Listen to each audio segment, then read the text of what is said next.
Welcome to How I Rent It, the podcast where we pull back the curtain on the tent rental industry.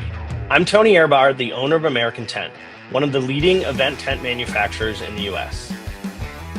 As someone who got started in the event rental industry over 10 years ago, I'm excited to bring you the stories behind the people who keep events running smoothly. Was watching an episode of Shark Tank one night, had a couple of beers, and went on Craigslist, and in Green Bay was a tent rental business. At the end of the day, failure was not an option. I'm going to do this. Is this your first time on a podcast? It is my first time on one, listening to one, seeing one. Yes, sir. Each episode, we'll talk to inspiring event rental business owners to learn how they got started, the challenges they've faced, and their secrets to success. Whether you're dreaming of starting your own rental business or just love hearing great entrepreneurial stories with plenty of intent puns thrown in, this podcast is for you. Stephen has been through the rental industry for over 15 years. And I was born under a tent. This is the part where we're going to get into where we're going to have like VP of HR come in and just like okay the questions and answers. What does Ricky Bobby say? If you ain't first, you're last. That's it. Absolutely. So grab your coffee, your notebook, or just sit back and relax with a box of popcorn. Subscribe now on Spotify, Apple, or Google Podcasts, and join me as we uncover the journey behind the tent rental industry in How I Rent It. Welcome back to How I Rent It, the podcast that takes you behind the scenes of the tent rental industry, where we share valuable insights, success stories, and lessons from entrepreneurs who built their rental businesses from the ground up. I'm your host, Tony Ehrbar, the owner and CEO of American Tent. And today I'm excited to welcome our next guest, Darren Randle from Houston Tents and Events. Darren has been in the industry for 6 years and has grown his company into one of the most trusted names in the Houston market. Today, we'll be talking about his journey, diving into how he got started and what he's learned along the way and what's next for his business. If you're looking for insights on overcoming challenges, scaling your rental business, or simply learning from the best, you're in the right place. So let's dive in. Darren, how's it going? Hey, Tony. Thanks for having me on here, man. Yeah, absolutely. It's nice. I've had, you're our sixth guest on the podcast, and you're actually a recommendation from Jeff Prado, who's the ARA president. So first person I don't know personally. We talked a little bit about your story before we started recording, but I'd love for you to kind of tell a story of you, story of your company, and then we can jump into some of the questions. Okay, awesome. Yeah, so Darren Randle, Chief Operating Officer. My wife and I both run the business. She is the CEO, Corey. We got into the industry, actually. I got into the industry a little over 10 years ago, almost 11 years ago. But I've had my company. This is the 6th year that Houston Tents and Events has been around. So I started in college. I ran the largest festival that University of Houston hosts called Frontier Fiesta. I was involved in homecoming, SGA, everything that I could do to try to network. And then also, an RA and anything that anybody would pay me a stipend to, I would do it. But the biggest thing I was involved in was college athletics. I thought I wanted to be an athletic director one day. Went down that path, started out in equipment. I washed all the laundry and shined all the balls and everything for Case Keenum and all of our Houston Cougar football team for the first year, and then spent 2 or 3 years as a student assistant for recruiting and operations on Kevin Sumlin's staff. After that, I realized I didn't want my career to hinge on an 18-year-old catching a ball to let me know if I was going to live in Des Moines, Iowa. No offense to you Midwest people in Des Moines, but I didn't want that. My wife was an elementary teacher, so I thought, you know what? Well, I want to stay in Houston. What do you do if you're at a college football program that was having a lot of success at that time? Where do you go up from there? So the Houston Texans had an opportunity pop up on the business operations side with marketing and community development, and so I went over there and had some incredible people that worked there and have worked their way up the ladder. Some are still there, and got a lot of experience on the business side, not directly associated with football. Did that for a season and then used that to springboard myself into a corporate position with Comcast, where I handled all of their sports sponsorships and marketing activations and got me involved more in grassroots marketing. I learned about corporate events on that side, and I was able to throw around, Fortune 50 money at anything in Houston, which let me make a lot of good contacts, and did that for a couple of years. They were supposed to acquire Time Warner Cable, and 4 years in, I realized what working for corporate world was like, and it wasn't for me. So I made a leap, went home, told my wife I was going to leave and go into a small business doing events, and she thought I was going to be a planner. I mean, I'd planned like I mentioned, the UH festivals before. I have operations background. And I said, no, I'm going to be the tent guy. We're going to do the tents and the rentals. And she's like, what in the world do you know about that? And I said, well, I know that I've paid multiple companies, no matter what budget I had. At UH, we used a couple of local providers. At the Texans, they used a provider or two. At Comcast, I used whoever could bring me that I thought was the nicest things. And they all had different challenges and issues.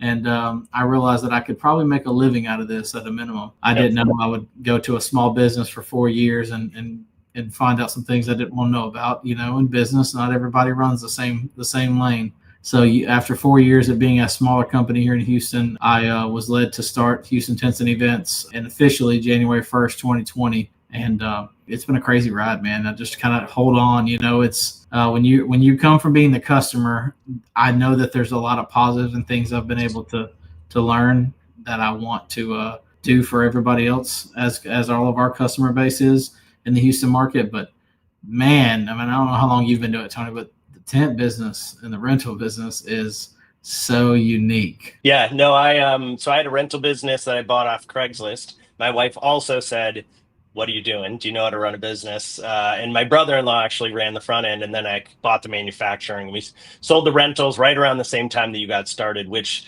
by the way, January 1st, 2020 is an interesting time to have started a business because we all know it happened mid-March. So I'm sure that was, what did, not even on the question list, but like, what did you guys do 2.5 months into the business? I was killing it for 10 weeks, man. My other company, I had probably 70 or 75% of the customers.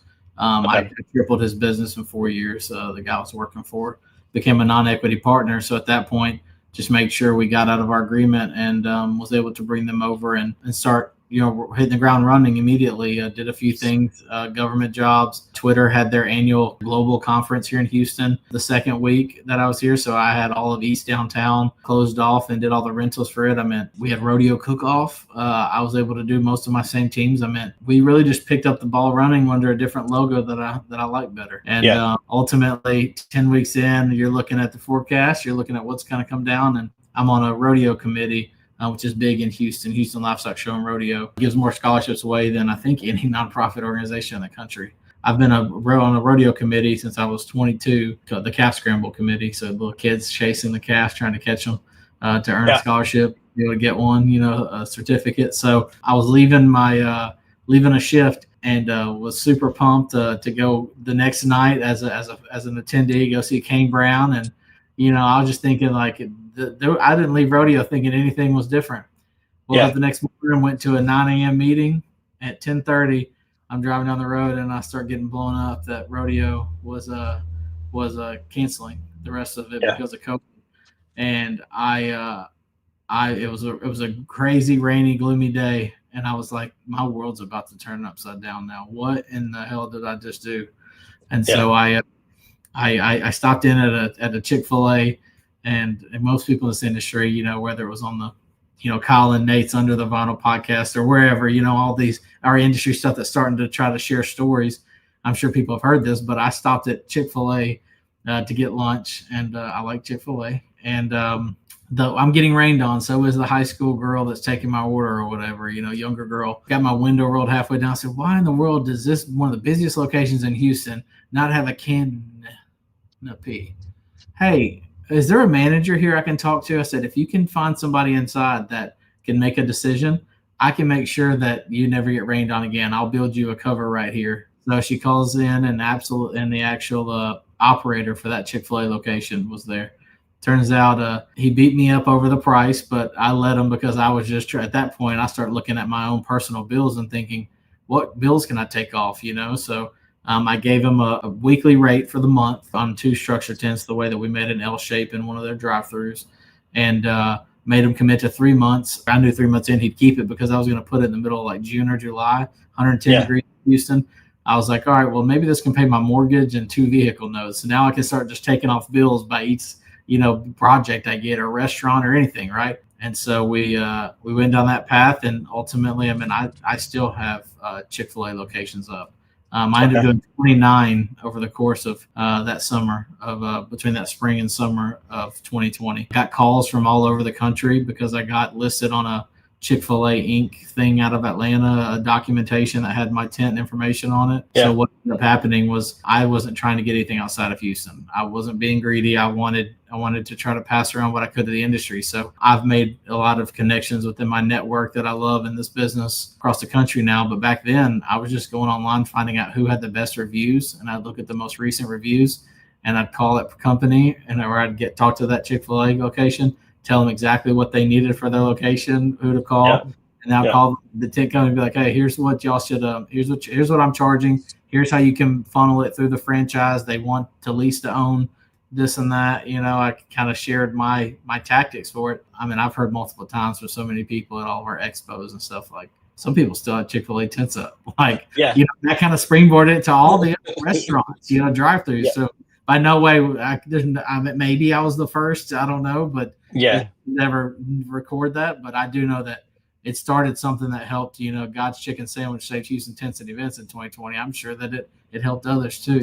So what a wild, crazy thing. We were doing Chick-fil-A's, and then the next day getting up and going and doing a testing site. Fast forward a month later, you start throwing in a random like outdoor, social distance wedding. Like first year out the gate of being on my own, I was like, there can't be anything worse than this. This has got to be, this is it. You know what I mean? Like, if I don't fail for this, I don't know what makes me fail. So yeah, that's one of the shortest pivot stories I ever heard. We spent a week and we're like, what's going to happen? And then we started thinking, and then got a lot of calls from like hospitals and centers, right? People want to put tents inside. We don't know how serious this is. And then everyone needed to be outside. And so, I mean, we were all important to keeping people outside and keeping people safe. And we did actually some Chick-fil-A's that wanted to buy tents. And there were some really interesting conversations. And we're using like Google Maps to try to figure out. And we'd call tent rental companies to help. We did some testing sites as well in the Southwest. And same thing, it was finding tent rental companies. But I think that's something unique in the industry where someone will get like the contract for Dick's Sporting Goods, right? And they get it for the whole country, and they don't want to do the whole country. And so you develop relationships and you sub-rent out and you help people out. So I think that's one of the really unique things about the tent rental industry is everyone shares, everyone works together, everyone helps each other. So it's always nice to get to like an ARA show or get on one of these podcasts. So you guys, how many locations do you have? Just the one. So we've acquired a few businesses, but we've integrated them into our headquarters locations where we have 2 suites here in North Houston. Okay. And how many employees? 50. 50. How did you fund the business to start off with? Thankfully, like I mentioned, I had a few events right out the gate as soon as I left that were able to come right over. I sub-rented from a couple of vendors at the very beginning. It was a interesting experience because I have a certain methodical way of doing things and an expectation. And when you've been the customer before, you know what you want to deliver on. And if I can't do that, I don't get involved in it. So I used to use a lot more vendors than I use now, solely because somebody eventually couldn't uphold their end of the bargain and do what they say they would do in the industry, of equipment or tents or whatever. So I was able to kind of make ends meet by sub-renting for the first 2.5 months. And then probably honestly, even through April, through a month and a half of COVID or so. And then that's when I started buying more of my own things. Had a lease started that, thank God, that guy was looking over me that day, and he let me get out of a lease that I got out of April 1st, 2 weeks after COVID. So went back to storage units for a little while, and then about 3 months. And then June, I went into a much smaller building, 4,000 square feet, with a small little office that was one whole line of the building, but was like 8 feet wide. It was crazy. It at least got me a home base to start. So we started just pouring the money back into it. I mean, even now, to grow it, this kind of trajectory, you have to keep pumping it back in, right? It becomes a monster that you got to feed a certain way. And so I do like that the future is starting to level out a little bit more. Somebody may not like that as much. I mean, even today, the market movers came out. We're on that list for a 4th consecutive year, but we keep getting bumped a little further and further down the list. Smarter, right? So that's how we kind of started putting the money in the business. My wife cashed out her teaching. She stopped teaching and cashed out her Texas retirement system, pretty much her teacher 401k. I cashed out my 401k. We took money out of the house that we had and just started buying tables and chairs and things that we could put in a storage unit until we worked up to tents that year. So Yeah, love that. I mean, all in on yourself, right? I always have friends ask, they're like, "What stocks are you trading?" And I was like, all my same, money's all my 16 money's on me. I am all in on Tony Airbar and American Tent. So it would be fun to see pictures of people's very first locations. You mentioned like it's just, you make do with storage units, or you have an office that happens to have like a rack in the corner. That'd be kind of a fun thing to see. Any unexpected costs you didn't anticipate when you first starting your tent rental business? I mean, just how expensive everything is to run a business that has this many moving parts. Like, you think about, you have equipment and you got to get it around to spaces and you got to store it. But the kind of maintenance that goes involved with it, the way that you load things in and out. I mean, the warehouse operations was so much more than what I thought. And people that have come to our facility have seen how organized and clean it is. That's why we're an ISO 9001 certified facility. Nice. Knowledge. The only tent company in the state that has it, but it's because of efficiencies, right? And I'm go all in, just like you said. Like, if I'm going to do it, we're going to do it the most efficient way possible. And as you grow and you maintain that amount of equipment coming in and out and everything, it's challenging. So I'd say the warehouse operations and the costs that go into that surprise me. I mean, every insurance, every subscription you got. I mean, your official title, COO, right? Yeah. So talk a little bit around a couple of tips and like operationally, like you had to say, this is key to my business and operational success. What are they? Don't be scared or afraid to invest in things that are going to help you operationally. For us, like our tent washing and drying system and that Tico made us, we're able to wash and dry 17,000 square feet in 24 hours. Yeah, Tico's awesome. Love Tico. Yeah, they're up there in your neck of the woods. Be able to do that, put it on the shelf, and know when it goes out, it's going to be clean and white and right. You know what I mean? Most people look at that and they're like, "You spent what on that machine?"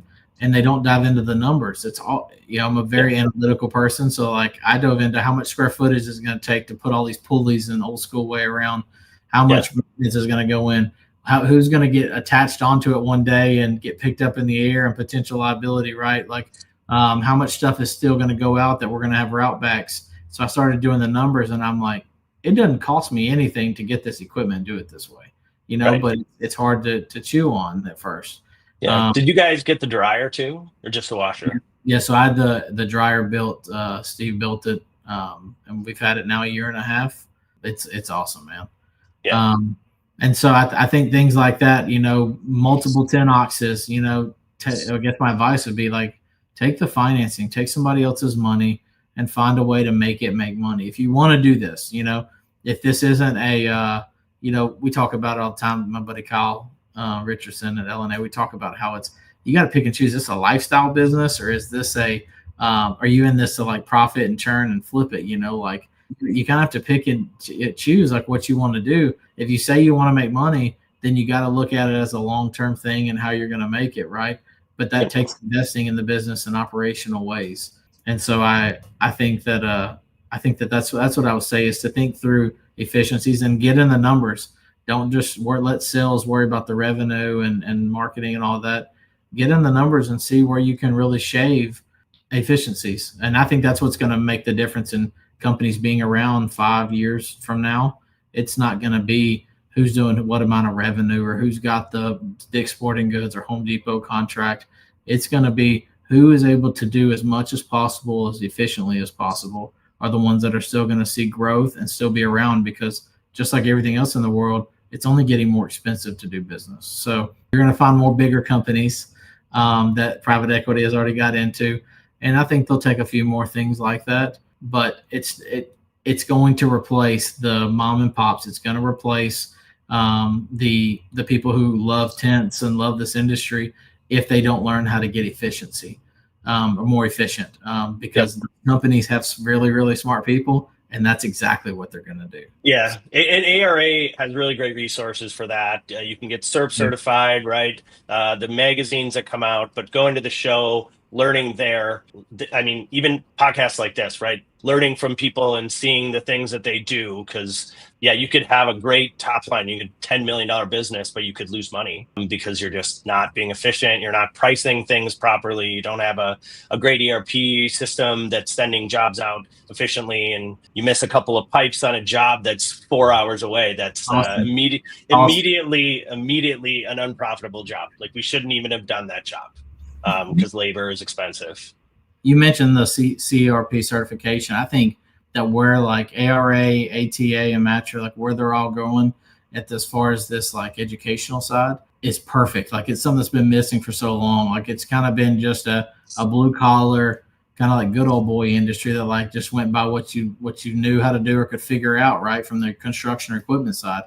And now it's grown to, no, we need to have skilled laborers. We need to have trainings. We need to have safety certifications, right? And the path that they're going down, that I've seen the roadmap of flooring certifications and trainings and different type of tents and driving. I mean, it's going to make the industry so much better, help the customer, but also, I mean, you're going to get people those skills. You got to be ready to pay them, and I think that our industry is finally, I would say, getting more organized, and getting more organized on the important things and sustainability areas like that. So, yeah, I'm on the big board of the ATA, and we've started to work a lot closer with ARA and Matra. I mean, all of those shows are great things to go to. Every time I go to Matra, I bring bad weather is my problem. I always go to like the cold places, the casinos up in Connecticut or whatever. So we talked COVID, obviously, probably top of the list for this. But what was the biggest challenge you faced when getting your tent rental business off the ground besides COVID? Biggest challenge I faced, competition. In a market like Houston, where there's been tents around forever, right? And you've got some really big players here, one really, really big player, but other companies that have been around for 40, 50, 60 years. I mean, I think I can count 5 companies that have been around for 50 plus years here in Houston. That's a lot of family. That's a lot of generational involvement, right? I think that getting into the industry was tough because they've been doing things a certain way for so long. And I've been trying to change, and I call it, I'm trying to flip the market on its head. Like, I want to do things differently. I want the expectations and demands of a customer to be differently met, because for so long it was, issues I had is people would show up whenever they wanted to pick up the tent or set up the tent. They'd bring the wrong colors. You were kind of at their mercy. And I feel like I'm trying to get to where a tent or rental company is viewed as a professional company. Like, we're not just, well, they all stink, right? Or none of them show up right. Or, you know what I mean? Like, I want to feel like we're legit. I'm trying to make tent and event rental something professional and not just something that was just all mom and pop, a small business. That it's something that when you're paying a price, if you want new trendy things brought to market, it costs money. Well, you got to be willing to grow and show up on time. You know what I mean? I think that's my biggest challenge is my market and the competitors in this market, just based on the amount of time they've been around and kind of the expectations that they've set a standard on. And I'll be honest, pricing, like, I thought that, what I was willing to pay when I was the customer at different stops, I thought that it was good enough for someone to be able to do more with. And those dollars don't go very far now post-COVID. So yeah, certainly. Those are my challenges. It's always the money, and then obviously the cash flow on the money side, right? Like, this industry, I don't know how people, like, again, it snows up there where you are for multiple months, right? Yeah, you can have snow loaded tents, but like, we don't have a day here where we can't go do a tent, or we're not going to do a tent, right? But you have the summer slow months, 3 months where we're slow. Everybody else is killing it around the country. Here, how do you have 3 or 4 months a year where you don't even break even? You're using your spring and fall money. So when you're in the growth phase for a company, cash flow is incredibly hard. I mean, cash flow is not something that is ever perfectly managed, but like, how do you think about that? Because like you said, we have 4 months, 5 months where we went out one time and did a fishing tournament out on a lake, and stakes, when it's sunny out, warm up a little bit and slip out. So we had to pull tent up, and we had to figure that out quickly and get some rebar into the ground. But I've been in Austin in July and tried to play golf, and I went off at 5:30 in the morning, and by the time I finished, it was 100 degrees. So how do you manage that cash flow as efficiently as possible? try to get into new areas of the industry. I bought a company, a Finer Event, all the assets from it about a year and a half ago, maybe. It'll be a year ago this summer, actually. So that got me into more tabletop, right? Tabletop inside venues or back homes. That doesn't stop when it's 110 degrees out. Into this February, there's a close friend of mine who I've known the whole time I've been in the industry, Mike Rape, him and his family, Kathy and Carter and Colby. I acquired them back in February and integrated them into us and all stayed on board. And that's power and generators. So we already did temporary power and had our own generators and whatnot, but it just put us more into that space. Well, you got to think we're in a Gulf region, right? You got storms all the time. Our Texas grid can't handle a 25-mile-an-hour day. Definitely can't handle freezes that we keep getting. I mean, Austin got obliterated with a hailstorm the other day, so there's needs for that temporary power. So we've been able to lean into that a little bit more in the slower months to try to create some cash flow. But ultimately, it's trying to manage it, trying to manage your bills and spread it out across the months the best that you can. And eventually, you can stop having to pump everything back into the business, which my wife would love if I can use this thing there. But if I find something new and shiny, everybody that listens to this is going to know exactly like, oh, yeah, somebody mentioned Darren just loves debt.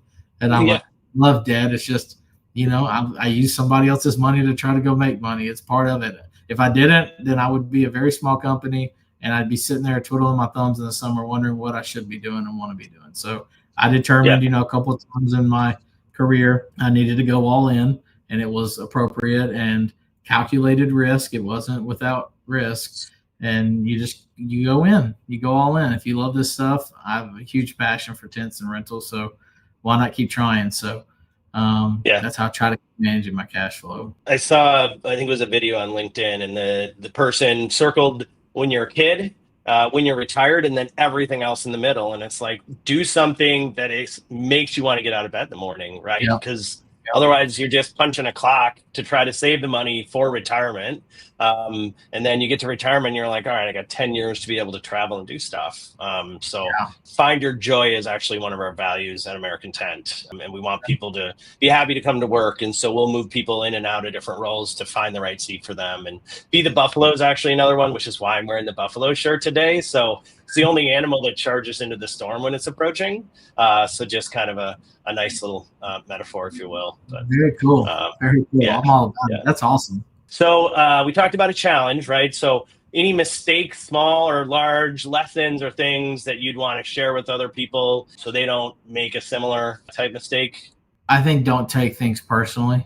Understand that there's some not good people that are customers. There's some not good people that are vendors, that are competitors. Try to keep a level head and all those sort of things and just run business, just do business. And if you do that, and I'm faith-based, so if you do that, I truly believe that everything comes around that's supposed to. I think that do good things for people, treat everybody the right way, but to try to keep it cool. And because I've gotten very frustrated and I'm very vocal generally, even in the industry and everything, but sometimes just to look at it as it's just business, and stay in your lane and just do the best you can for others, and everything else will fall in place. So encouraged by the losses, by the challenges and the struggles and the quoting somebody on something, spend a lot of time and them not even replying, right? Don't get too hung up on that, but also at the same time, celebrate your wins, but don't get too high on it. Our industry is a very cash flow, a high cash transactional business, industry. These people win a government contract to make a bunch of money. It's the end of the world, and you'll see them buying Ferraris and all kinds of stuff, and you're like, what? In new houses and boats with names, and you're like, what in the world? You don't let the wins get too high and don't let the lows get too low. Gotta stay steady and grow your business and do it the best that you can with some integrity. Yeah. Boats with names. What name would you put on your boat if you hit it large? Let's say you million at the casino or something. I was just talking about this the other day with my buddies, who are all thinking about getting back a group boat with all of us again to go offshore here in the Gulf. I told them that I would want it to be called change order because I've never done change orders until this year.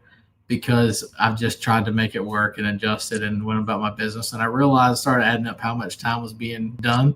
And I'm thinking, and change order should be where somebody didn't do what they were supposed to do on the customer side, and you're able to cover yourself and a little bit on top.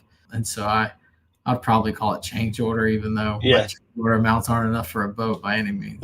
So, What was your craziest change order experience?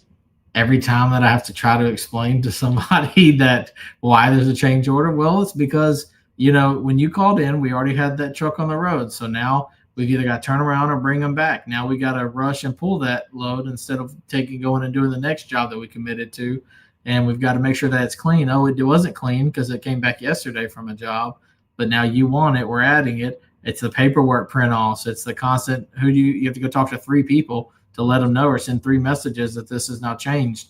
And I said, all those things, just go into it. So I don't think there's just one crazy story. I think it's that in order to try to justify that, I have to dive into that every single time or our sales team does now, not necessarily me all the time, but I have to dive into that very often and explain what a change order is, because in my market, there was no such thing by anybody. Do you put that into the contract now or other language on the website? Just you probably learn every time there's a weird one. You're like, all right, that's got to go on the list, right?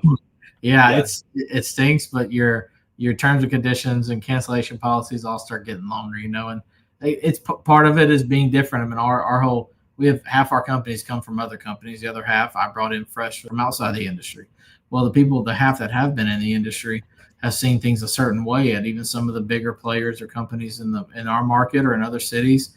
And just because that it was done that way doesn't mean it was the right way. And so we're kind of going against the grain on things, and that's tough and challenging. I mean, we have to justify a lot as to why we do what we do, why we charge what we charge. And so it's difficult to do, but change orders is one thing that a bunch of people around the country do it. And a bunch of industries do it, not even tent or event rental related. Yeah. Why should we not be compensated for that craziness and all that run around administratively and everything, Yeah, we used to have a lot of weddings up in Door County, which is the thumb of Wisconsin. And there's a lot of, not cliffs, but like you're higher up, and then you go down to the beach or go down to the actual house, and the people don't tell you there's 37 steps to get, like, you can't drive the truck out onto the lawn, right? And so those are some big ones. Putting that into a contract, making sure you Google Earth the location and see here's the site and here's where the truck's going, to make sure you can get access to the site, and put those charges in ahead of time, right? Yeah. I mean, try to avoid it. Like, just know what's going to happen and try to build it. And don't run the business like I know some in this country do, where it's like, well, let's just win the job. And then once we win the job, let's go through, well, we were only expecting 20 feet of walking. This is 30 feet of walking. We're going to add you and stick it to you because you got to have it because we're here and your event's tonight, Yeah. Try to build it in ahead of time for the customer experience. Nobody wants that. You and I don't want when we're ordering something from another industry, and our customers don't want that either. Yeah. So let's talk a little bit about growing the business. So what are 2 or 3 of the biggest events or markets that you service most often? Houston, obviously. I'd say since January, we started stretching out a little bit more. We learned that the other markets are building the same type of tents and products and getting better money than Houston is willing to pay for it. Maybe it's competition. I mean, there's way more companies here than Dallas, Austin, or San Antonio, but also it's just a different type of environment. Dallas and Austin are interested in new things and are willing to pay for it, and they will pay for service and quality and that sort of thing. So I found ourselves doing more and more and across the state of Texas, and then just exploring opportunities outside when it makes sense. I always said I wasn't going to be the person that opened up another branch to say we opened up, we got 3 or 4 or 5 branches in all these places, right? It's no good if none of them are succeeding, right? If they're all just getting by. And so I love Houston. H-Town is where I'll always be. I'll never live anywhere else. But I do like to try to stretch out and go do things for substance now for me. We went and did part of the Super Bowl, a big hospitality project in New Orleans for the Super Bowl. That was awesome. We're going to Phoenix in a few weeks. So we're starting to stretch out now to where we can really show what we can do, and we're getting better and better at the logistics part. So, and for me, I would love to do more business across the country where I don't even bring anything. I just go in and manage it. My retirement goal is that I get to travel around and consult with all the different people and the generational transitions and help everybody else in the industry from the few things I know how to do, because I didn't start this thing as a tent guy. It just happened, and so I love to go around and meet with everybody, but I would, my retirement plan is to, travel with World Cup or the Olympics and do part of the operations and logistics, knowing what people like you, Tony, and I know how to do, like run that successfully, easily in your sleep, but you've been the vendor side of it. So if I could go and do that and try to, retire, that would be my plan. And so getting out and about around the country is kind of helping me go that path. And there's just so many awesome 10 event rental guys, men and women across the country, that if I want to do bigger projects, there's somebody I know in that market that does a great job, right? And cares, runs their business similar to how I do. So why don't we just team up on it versus, me trying to become this traveling, company across the country and leave the front door open in Houston for one of the competitors to walk back in the house. I'm excited for the World Cup. Big soccer fan, but it's fun to go to those events or go to like a PGA event or something. And I'll spend an hour and my wife's like, what are you doing? And I'm like looking at the tent and looking at this like double decker, right? Who made the tent? I'm always taking pictures inside, getting ideas. I'm sure you do the same. I got an album on my phone that all it is tent/event design ideas. And it only comes from what I see online, snapshot, or that I go around them. And we're going to San Diego in a couple weeks, and I've been blowing up a company there, trying to hit them up so I can go meet with them and go see their facility and talk to some of the guys. Like, thankfully, this industry, as I mentioned, some of the awesome people that are in it, I've been able, as I go and am able to travel around, I want to see it. Like, I want to talk to the people that have been doing this for 10 years or 2 years or 30 years. I want to try to get that knowledge from them, and you learn something different. Thankfully, a lot of people have been really open and understood, that there's a line between competitors and trying to help each other. And so that's probably what I'd say my most recent favorite thing about the industry is locally, I wasn't too fond of how the market was ran and who all was in it, but across the country, it's kind of given me second life. I think if I wouldn't have gotten involved in a bunch of the different, boards or organizations or committees and going to the expos and everything, I probably would have left this industry a few years ago when it was really, really hard without that kind of support system. So in this kind of podcast, like I told you, you doing this is awesome. Kyle and Nate doing theirs. And then you've got one of the tent manufacturers is doing another one, Brian and them. So like, we're going to reach people, right? Like that's what I want. I want people to realize that there's a support system and that there's some really good people that are willing to help in this industry, that it's not all glitz and glamour and huge government contracts, but it's also not all just backyard parties, but it's everybody's willing to work together and to help each other. So yeah, for sure. All right, let's hit some rapid fire fun questions. So what is one tool or piece of tent equipment you can't live without? Flatbed box trucks. flatbed trucks. I was only around box trucks before I got on my own, and I thought it was only the huge tent companies that used them. No, man. Flatbed, big trucks, not just enclosed box, are the way to go. Tentox is the leader in the clubhouse currently for that question. Good to get other answers too. Small item that is in the glove box of every one of your fleet vehicles. Probably half the tent pins they tell me they can't ever find. That or a hex key. It's always there. How many zip ties do you buy a year? Speaking of small items, I don't want to know. I stopped. It's all under job and shop supplies in our accounting system. I don't want to know. I would imagine we've got to spend $5,000 on zip ties. It's crazy. I always tell everybody some of these like big cook-offs we do and everything. I'm like, I better hope there's not bad weather. Not because something's gonna happen to the tent, but everything in this place is held together by duct tape, Velcro, and zip ties.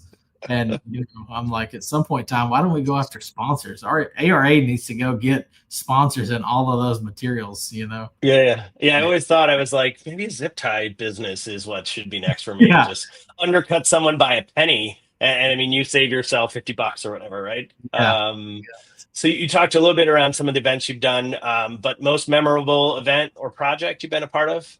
I don't know, man. Like your mind goes to like, what's the biggest one I've done? But that's not.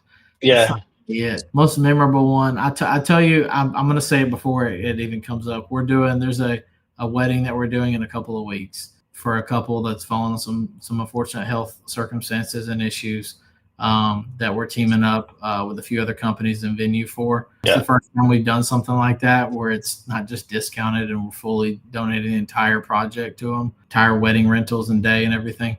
I'm gonna probably, if you ask me in a couple weeks, that's what I'm gonna tell you, because our industry gets so stuck up on like what not realizing that these life moments are so important to people. Like you're there, it's somebody's birthday, first birthday, it's their baby shower for their last grandkid or their only grandkid parents are going to get to shower their kids with, or weddings and anniversaries, 75th birthdays, milestones. Like we get caught up in the order itself, right, and trying to pay our bills and do it and run a business. But like these moments are something that they talk about forever.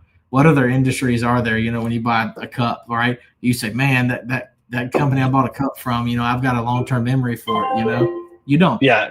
And so our industry, you have a big role in somebody's life for the rest of their life. And so I think that this wedding coming up that we're going to be able to help out, Wish Upon a Wedding, a planner who coordinates it all, that's going to end up being probably my favorite so far in the 11 years I've been in business. And I'm happy that we're at a point that we can try to do something like that too. No, that's really cool. I mean, you talked about a Super Bowl earlier, and so for you to say that that's the event, that's really cool that you guys get a chance to do that. That's just fun. That's substance. That's me being a sports fan and involvement, right? And it looked beautiful. It was a great moneymaker, but like the memorable moments. I mean, there's a Super Bowl every year. You know what I mean? Yeah. Who makes it back to the Super Bowl first, Packers or Texans? Come on, dude. Texans are in it this year. We actually are. This is our first year of a partnership with the Texans finally, and so I've been chasing it for a while, and so I'm super excited about it. And now they've got HTE. Now we're gonna go to the Super Bowl. So I am a Packers shareholder, by the way. Just a little. Oh, you are. All right. Yes, I am as well. I'm a season ticket holder. So have you been to a game? I assume. I came up there to go to Denver Titans. I have some family that's huge Titans fans a couple of years ago, and that whole place is just insane. Like it's so cool, that small little town. But I got a buddy that's a huge Packers fan, and he missed out, and I bought a share just so I can be part owner of his team. So nice. Yeah. So we just had the ATA Outlook conference here, and we had it at Lambeau. It was really cool. We had a Hall of Fame event in the Hall of Fame for the Packers, which was pretty fun. So, but if you're up to Green Bay, come up for a game. I got season tickets. Everyone in my family, it's kind of like a standard, but I got on the list when I was 1 and I got off the list when I was 35, the season ticket list. So that is insane, dude. Just bonkers. Whoever did the draft there, hopefully it's some local business out of Wisconsin got some, but like that draft looked really good. I'm sure it took a village for everybody all over the city with all the pop-ups and things that happened, but they made the tent industry look good. That was a well organized and aesthetically pleasing event. So no, I never got to. I saw whose tents they were, who manufactured, but I never found out. My guess was like in arenas or one of the big guys that do like those PGA and those types of events, Olympics. People love tents. COVID showed people tents. Like that's what I tell everybody all the time.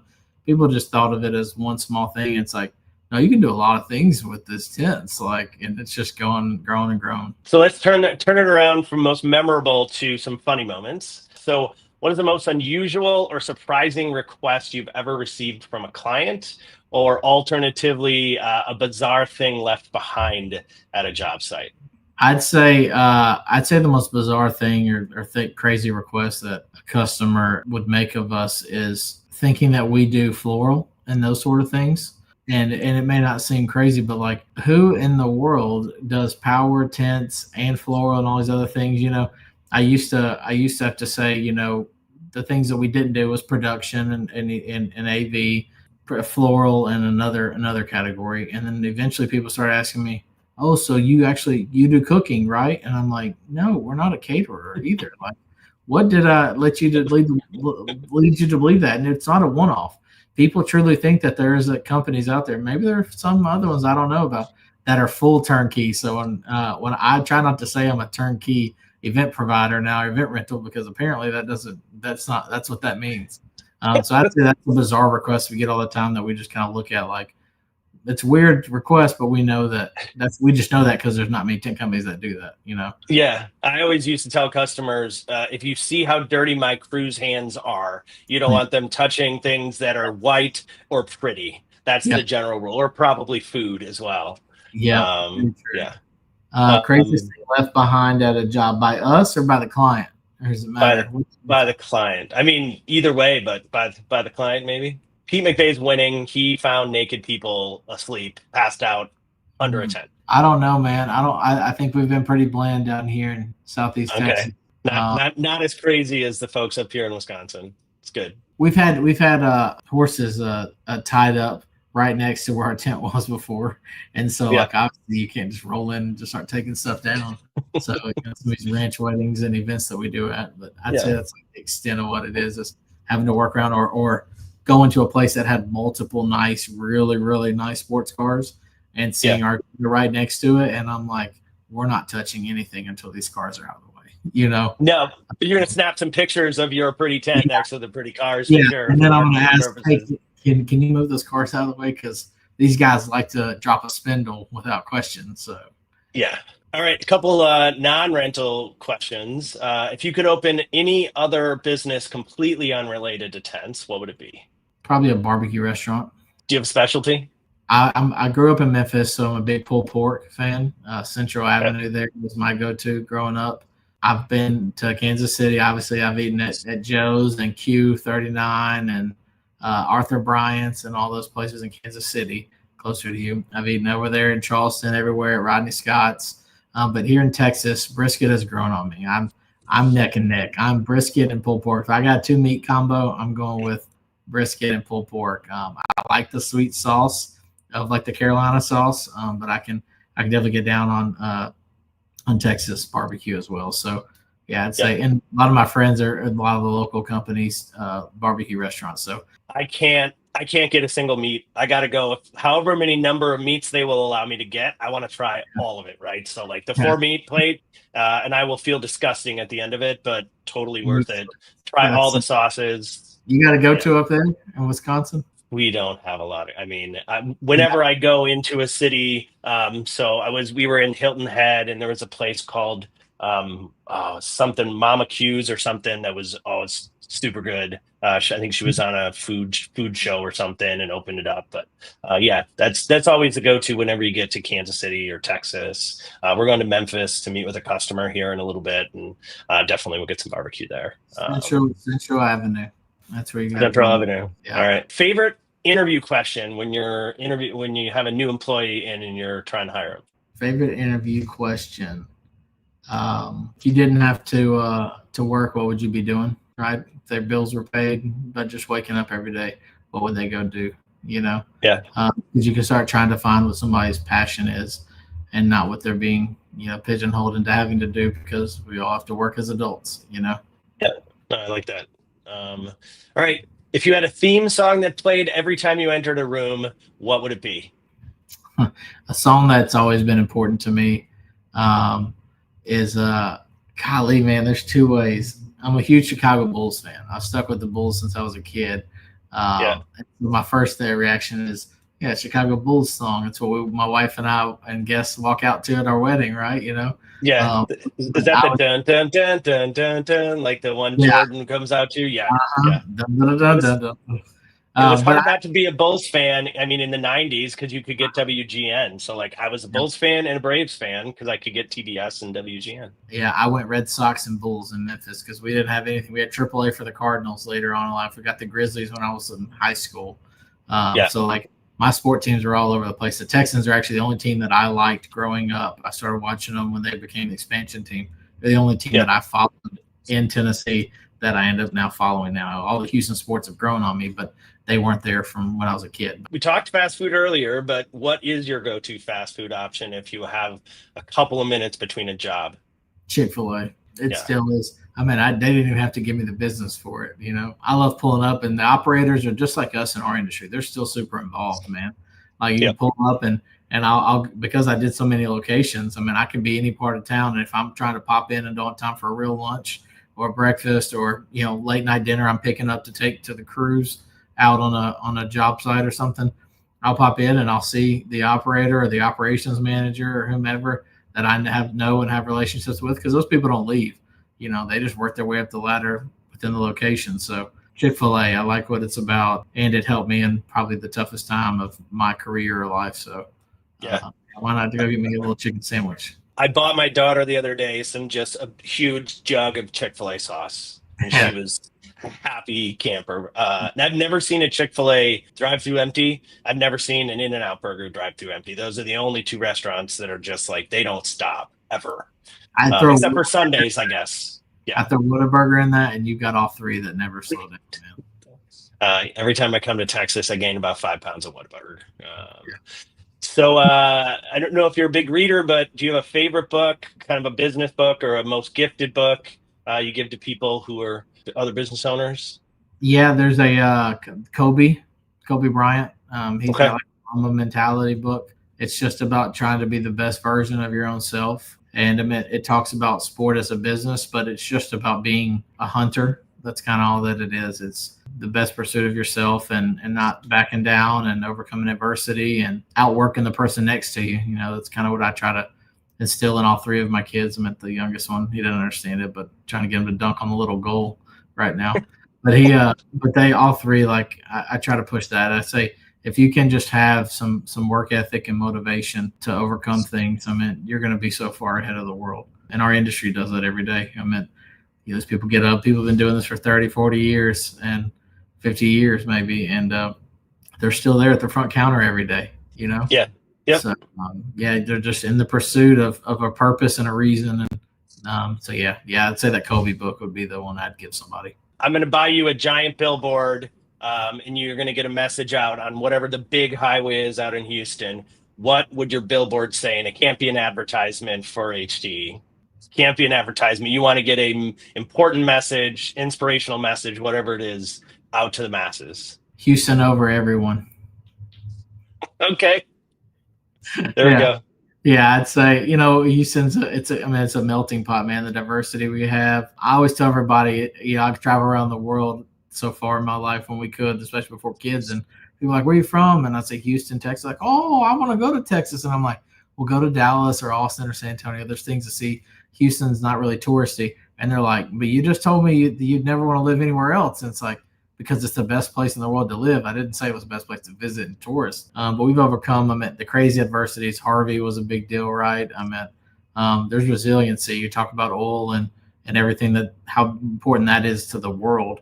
And, for it to be kind of anchored here in Houston and the ups and downs that come with that, it's just, I love Houston. And and I love Texas. I love saying Texas, but I'd say it always feels like every time we're always against Houston or everyone, whether it's my college, Houston Cougars, whether it's the Texans being a new franchise trying to figure it out. And, it's, the Rockets had got back to back, but only when Jordan was out, there's just so many struggles. The Astros were the worst team in baseball for however many years, and then made their World Series run that's unheard of right now, the dynasty that they've built. Like, everything embodies what Houston is, but it's, Yeah. So are you a big comedy fan? Do you listen to a lot of comedians?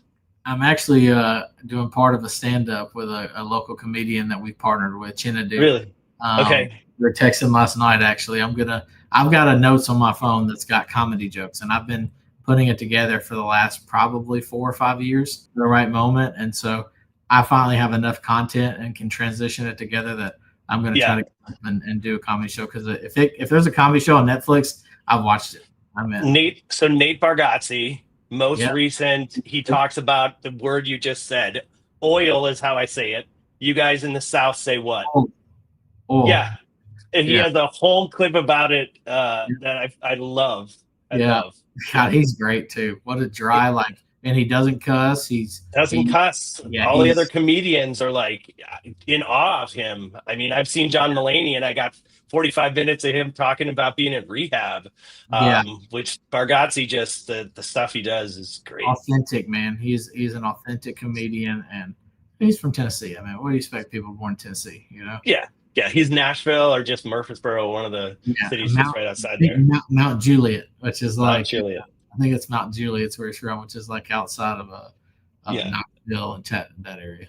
Yeah, the show he did during COVID in a parking lot where like there's Yeah. helicopters going overhead. Yeah. He's All wild. right.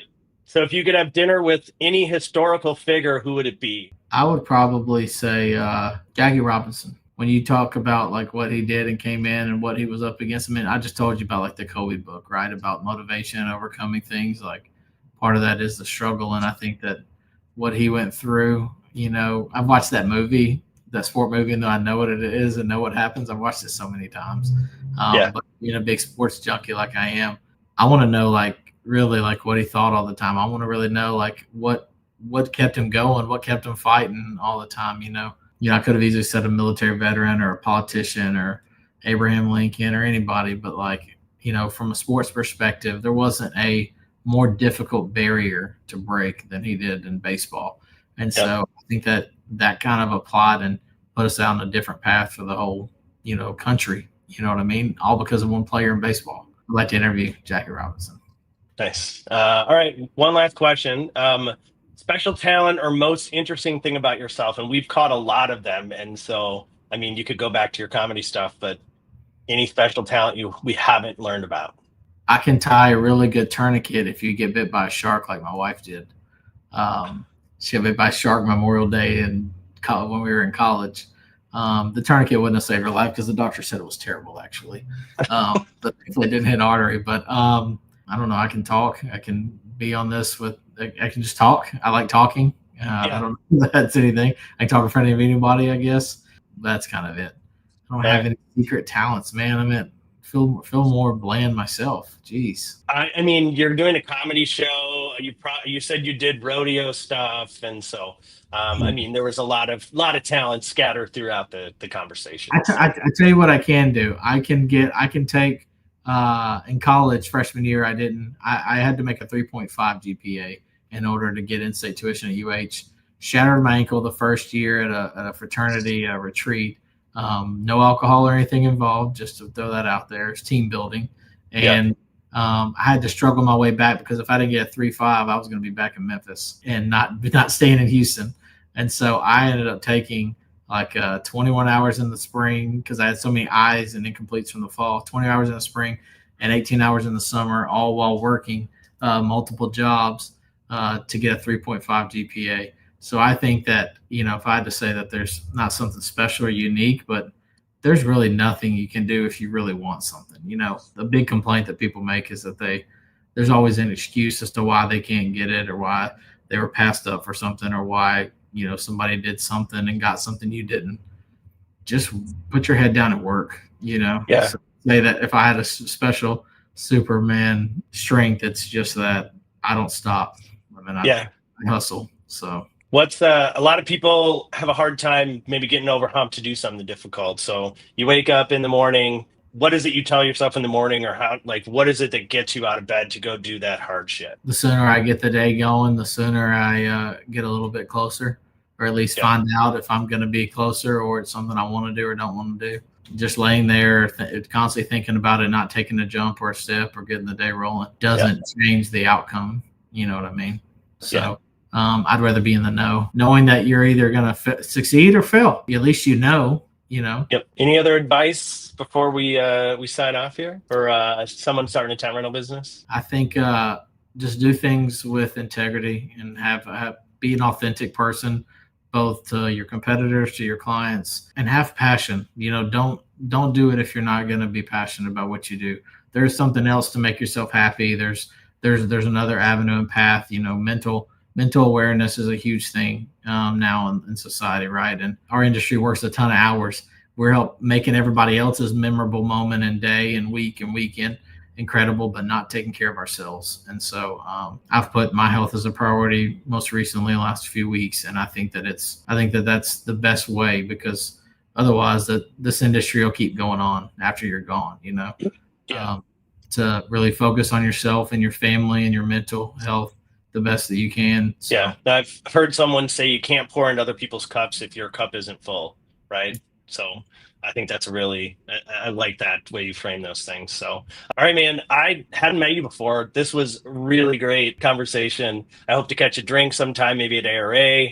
Sure. if I get down to Houston or come up for a Packer game. But yeah, real enjoyed the conversation. Want to start your own tent rental business? Visit AmericanTent/tent rental and download our detailed guide on 7 steps to start your own tent rental business. If you enjoyed this episode, please subscribe, leave a review, and share it with friends. For more great content, follow us on Instagram, Facebook, and LinkedIn. I have a feeling if you follow Darren on those same places, you will be entertained as well. Want to be a guest on the podcast? Email us at marketing@americantent.com. Thanks for listening to How I Rent It, and until next time, keep things intense.